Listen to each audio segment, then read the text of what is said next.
دور آخر کے بڑے عالم تھے مولانا منظور صاحب چنوٹی، اور سچ مچ مرزائیوں کے خلاف اہل حق کی تلوار ہے، بہت بڑے مناظر، بڑے قابل ترین۔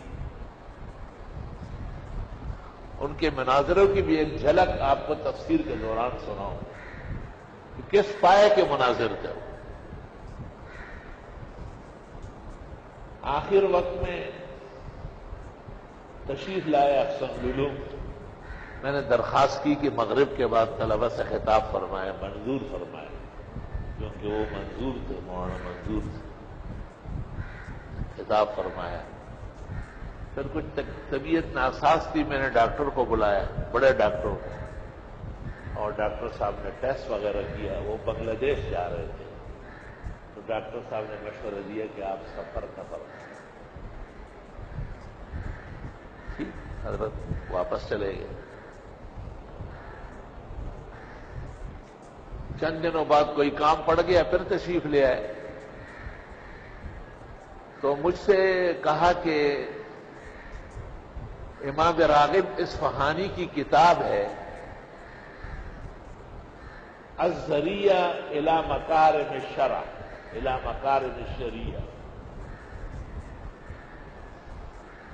اس کتاب کے بارے میں مرزائی دعویٰ کرتے ہیں کہ امام راغب نے اس کتاب میں لکھا ہے کہ جس طرح صدیق شہید اور صالح بن سکتا ہے، نبی بھی بن سکتا ہے پیغمبر کے بعد۔ فرمایا کتاب میں وہ نہیں ہے جو وہ دعویٰ کرتے ہیں، کتاب اس زمانے میں 40 سال پہلے میں حضرت بنوری سے لے کے گیا، استاذ تھے ان کے، بنوری ٹاؤن کے پڑے ہوئے تھے۔ کہا حضرت بنوری فوت ہوئے، کتب خانہ تقسیم ہوا بیٹوں اور بیٹیوں میں، پتہ نہیں کتاب کہاں گئی، نہیں مل رہی، پورے پنجاب میں، سعودی عرب میں، سارے جہان میں ڈھونڈ کے کتاب نہیں ملی، اور مرزائی روز جلوس نکالتے ہیں کہ مولوی منظور جھوٹ بولا ہے، یہ ہمارے پاس الذریعہ الی مکارم الشریعہ ہے۔ میں نے کہا کتاب میں نکال کے دوں، کہاں گئی کتاب، میں نے آنکھوں سے دیکھی، تو پھر اگر میں مر بھی گیا تو مرا نہیں ہوں گا۔ میں نے کہا انشاءاللہ آپ زندہ رہیں گے اور کتاب دکھاؤں گا۔ حضرت تشریف لے گئے، میں نے دفتر کا کتب خانہ، ساتھ والا، کونے والا، بڑے 2-3 کتب خانہ، گھر، سارا کامگار مارا، کتاب کہہ ہی نہیں رہی کہ میں کہاں ہوں، یا خدایا، امام مسلم کی طرح گئی تلاش میں، فوت نہ ہو جاؤ، اتنا دباؤ بڑھنے لگا، قسم قسم کے خیرات، صدقات، دعائیں۔ کتاب مجھے یاد تھی، میں دیکھ چکا تھا اسے، وہ جگہ بھی مجھے یاد تھی۔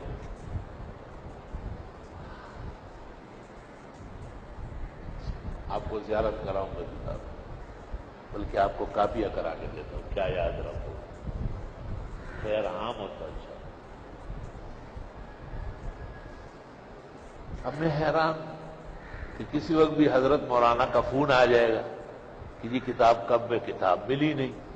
ہمارے ایک عاجز مسکین سا دوست ہے، بہترین عالم ہے، پتہ نہیں اس کو معلوم ہوا، مجھے کہا بہت تھک گئے ہو، صبح ترمذی شریف پڑھا کے آ جاؤ، ترمذی 9 بجے ختم ہو جاتی، 8 سے 9، ناشتہ کر لو۔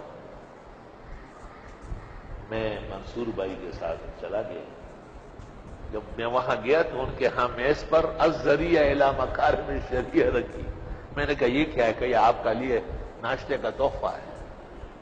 آہا کیا کہ سبحان اللہ، ان المقادیر اذا ساعدت الحقت العاجز بالقادر، قدرت جب ساتھ دے تو سیاہ قسمت بھی روشن ہو جائے۔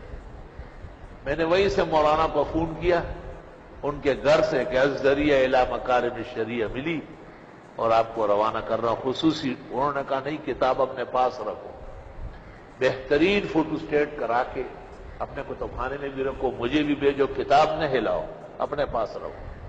کیسے بہترین دیانتدار عالم تھے۔ کتاب ان کے ہاں پہنچ گئی، انہوں نے اعلان کیا چنوٹ میں اور رب میں کہ الذریعہ الی مکارم الشریعہ اصلی موجود ہے، اور اس میں وہ جگہ نہیں ہے جو قاضی نذیر مرزا کا مناظر اور وکیل باتیں کرتا ہے، اور اب یہاں سے جلوس نکلنے لگے اور مرزائی جلوس ختم ہو گئے۔ تو حضرت نے مجھے کہا کہ اس خوشی میں ایک مختصر سی تقریب ہے، صرف آپ کو بلانا ہے، آپ آ جائیں۔ میں چلا گیا، رات کو میں نے تقریر کی، انہوں نے یہ واقعہ سنایا، بہت خوشی کا اظہار کیا، بہت زیادہ۔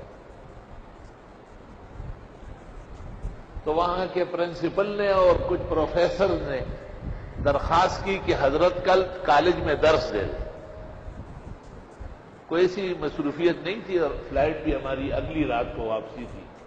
میں نے کہا ٹھیک ہے۔ میں نے کہا صبح 10-11 بجے کالج بھر جاتا ہے، سب لڑکے ہوں گے، ہم ہوں گے۔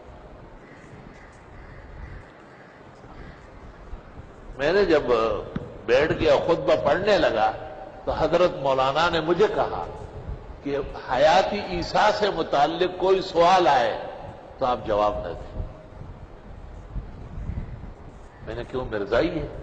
کہنے لگا 75% لڑکے قادیانی اور مرزائی، صرف 25% مسلمان، والا کا سب قادیانی ہو۔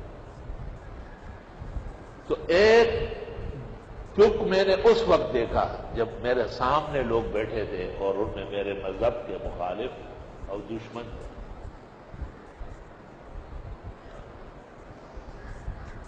الحمدللہ ہم نے بھی شاہ انور شاہ کی وہ کتاب عقیدۃ الاسلام فی حیات عیسیٰ علیہ السلام تقریباً یاد کی ہے، اور ہم نے بھی وقت صحیح گزارا ہے، کوئی چیز چھوڑی نہیں۔ یہ وہ کتاب ہے جن کے متعلق تفسیر شیخ الہند میں حاشیہ آل عمران انی متوفیکہ پر پاکستان کے بانی اور شیخ الاسلام دارالعلوم دیوبند کے متکلم اور محدث مولانا شبیر احمد عثمانی لکھتے ہیں، ہمارے علامہ فقید النظیر قطب الارشاد مولانا محمد انور شاہ صاحب نے اس موضوع حیات عیسیٰ پر عقیدۃ الاسلام لکھی ہے۔ میری نظر میں پوری امت میں کسی نے ایسی جامع کتاب نہیں لکھی۔ میں علماء کو توجہ دلاتا ہوں کہ ہمت کرے اور اس کتاب کے لال اور یاقوت سے بہرمند ہو جائے۔ دیکھو آپ شیخ الہند تفسیر عثمانی کا حاشیہ یہ لکھا ہوا ہے۔ اور سن 74 میں جب ختم نبوت کا مسئلہ حضرت الاستاذ محدث العالم حضرت مولانا بنوری کے ہاتھ سے حل ہوا اور مرزائی قادیانی غیر مسلم اقلیت قرار دے دیے گئے، اور اس کے شکر میں پاکستان کے اکابر علماء حضرت بنوری کی خدمت میں کراچی آئے، اور کراچی میں شکرانے کا ایک جلسہ ہوا۔ اس جلسے میں حضرت بنوری نے یہ واقعہ سنایا کہ ہمارے استاد حضرت مولانا انور شاہ صاحب نے جب عقیدۃ الاسلام لکھی تو انہوں نے خواب دیکھا کہ قیامت قائم ہے اور انبیاء علیہ السلام اللہ کے دربار میں کرسیوں پر صوفوں پر بیٹھے ہوئے، اور آن حضرت صلی اللہ علیہ وسلم کے ساتھ متصل حضرت عیسیٰ علیہ السلام، اور وہ آن حضرت صلی اللہ علیہ وسلم سے فرما رہے ہیں کہ حضرت اجازت دے دے، انور شاہ کی شفاعت میں کروں گا، اس نے میری عزت اور ناموس پر بڑی غیرت کر کے عقیدۃ الاسلام لکھی، اور حضرت صلی اللہ علیہ وسلم متبسم ہو کر مسرورانہ انداز میں فرماتے ہیں کہ بہت اچھا۔ حضرت شاہ صاحب نے اس کی تعبیر یہ لکھی، گویا کہ میری خدمت قبول ہوئی، حق تعالی راضی ہے اور اللہ کے پیغمبروں کو خوشی پہنچی۔ تو یہ کتاب میں نے اس وقت سے لے کے جب تک مجھ میں سخت تھا تقریباً یاد ہے، اور یہ کتاب احسن العلوم سے چپی ہے اور بٹی ہے، یہ عجیب بات ہے۔